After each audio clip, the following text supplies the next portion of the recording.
আসসালামু আলাইকুম। কি অবস্থা সবার? আশা করি সকলে ভালো আছেন। কিন্তু বিশ্ব আসলে ভালো নাই। সে কথাই বলবো আজকে। এই যে ২০২২ সাল থেকে ২০২৫ সাল পর্যন্ত এই যে হচ্ছে প্রায় ৩.৫ বছর। এই ৩.৫ বছরের মধ্যে কতজন মানুষ হতাহত হয়েছে এটা কি আমরা জানি?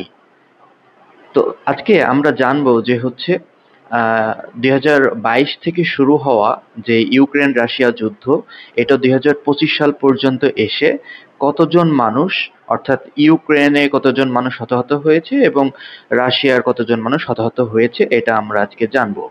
আমার কাছে হচ্ছে ২ টা রিপোর্ট আছে। আমি গতকালকে হচ্ছে আমি এটা সংগ্রহ করেছি।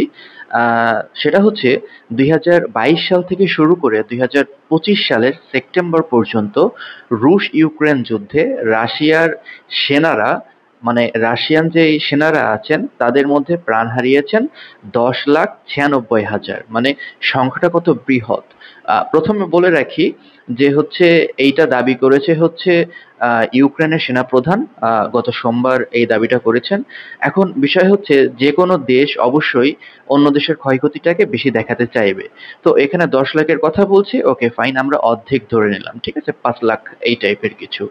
এছাড়া মানে সেনা ছাড়াও ক্ষয়ক্ষতির যে এই তথ্যটা সেটা হচ্ছে যে এই যুদ্ধে রাশিয়ার হচ্ছে ১১,০০০ এর বেশি ট্যাঙ্ক, ২৩,০০০ বা ২৩,০০০ এর বেশি বা প্রায় ২৩,০০০ এইরকম একটা সংখ্যা। এতগুলো সংখ্যার হচ্ছে সামরিক যে যান আছে সেই যান এবং ৫০০টা যুদ্ধবিমান ধসিয়ে দিয়েছে, এই দাবিটা করছে হচ্ছে ইউক্রেনের সেনাপ্রধান। এবার রাশিয়ার হামলায় কতজন ইউক্রেন সৈন্য নিহত হয়েছেন বা হতাহত হয়েছেন, এই তথ্যটা হচ্ছে ২০২৫ সালের জানুয়ারির একটা তথ্য আরকি। মার্কিন গোয়েন্দা সংস্থার একটা বিশ্লেষণ। গোয়েন্দা সংস্থার নামটাও বলি, সেটা হচ্ছে CSIS।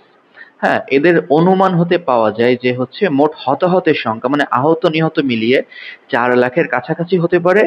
আর এদের মধ্যে হচ্ছে নিহতর সংখ্যা ৬০,০০০, ৬০,০০০ থেকে হচ্ছে ১,০০,০০০-এর মধ্যে, এবং আহতদের সংখ্যা হচ্ছে ৩,০০,০০০ থেকে হচ্ছে ৩,৪০,০০০, ৫০,০০০ এমন। তো এখন বিষয় হচ্ছে, যেহেতু এটা মার্কিন গোয়েন্দা সংস্থা প্রকাশ করেছে, সেক্ষেত্রে এখানেও একটুখানি সন্দেহ জাগে যে এখানে কম দেওয়া কি বেশি দেওয়া।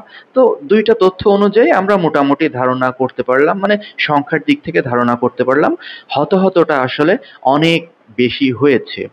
আমরা গতকালকে একটা নিউজ পেলাম, গতকালকে রাত্রেবেলা, সেটা হচ্ছে ইউক্রেন রাশিয়ার যে যুদ্ধ, এই যুদ্ধের মধ্যে রাশিয়ার লেনিনগ্রাদ নামে একটা অঞ্চল আছে, মানে লেনিনগ্রাদ, এই অঞ্চলের ২ টা তেল শোধনাগারে হামলা চালায় কিয়েভ বা হচ্ছে ইউক্রেন। ঠিক আছে? যার একটি হচ্ছে কৃষ তেল শোধনাগার। এর বার্ষিক জ্বালানি তেল পরিশোধন যে সক্ষমতা, এই সক্ষমতা প্রায় ১,৭৭,০০,০০০ টন। মানে ওই তেল শোধনাগারটা যথেষ্ট পরিমাণে বড়। সেই তেল শোধনাগারে হচ্ছে ইউক্রেন হামলা চালায় এবং এর প্রেক্ষিতে মানে ওই দিনের মধ্যেই রাশিয়া একটা দাবি করে যে একদিনের মধ্যে, মানে ওই দিনটার মধ্যে ইউক্রেনের ৩৪০টা ড্রোন ভূপাতিত করেছে রাশিয়া। এখন মূলত রাশিয়া দাবি করেছিল যে হচ্ছে ৩৪০টা ড্রোন ভূপাতিত করেছে একদিনে, এবং হচ্ছে ওই দিনের মধ্যে হচ্ছে ৪টি হচ্ছে গাইডেড বোমা এবং যুক্তরাষ্ট্র এর বানানো একটি হিমারস, মানে একটা ক্ষেপণাস্ত্র আরকি। যুক্তরাষ্ট্র এর বানানো একটি হিমারস ক্ষেপণাস্ত্র ভূপাতিত করেছে রুশ সেনারা। এছাড়া হচ্ছে ইউক্রেনের যে দক্ষিণ-পূর্ব অঞ্চল, ওই দক্ষিণ-পূর্ব অঞ্চলে একটা জায়গার নামটা হচ্ছে দিনিপেত্রোভস্ক। তো এই অঞ্চলের আরো একটা গ্রাম, ওই গ্রাম হচ্ছে দখলের দাবি করেছে রাশিয়া। ঠিক আছে? এমনকি ওই গ্রাম দখলের যে ভিডিও, ওই ভিডিও হচ্ছে অনলাইনে রাশিয়া পোস্ট করেছে। এছাড়া রাশিয়া যে ইউক্রেনের কতগুলো ট্যাঙ্ক ক্ষতিগ্রস্ত করলো বা হচ্ছে কতগুলো সামরিক যান ক্ষতিগ্রস্ত করলো বা হচ্ছে বিমান ক্ষতিগ্রস্ত করলো বা ভূপাতিত করলো, আমরা যেটাই বলি না কেন, এর সঠিক তথ্য এখনো পর্যন্ত আমি খুঁজে পাইনি। যদি আমি খুঁজে পাই তাহলে অবশ্যই আমি ভিডিওর মাধ্যমে বলবো। তো এই হচ্ছে বর্তমানে ইউক্রেন রাশিয়ার যে পরিস্থিতি, সেই পরিস্থিতি এইভাবে আছে। এই পরিস্থিতি আসলে সামনের দিনে আরো বেশি ভয়াবহ হবে, এটা আমরা অবশ্যই বুঝতে পারছি।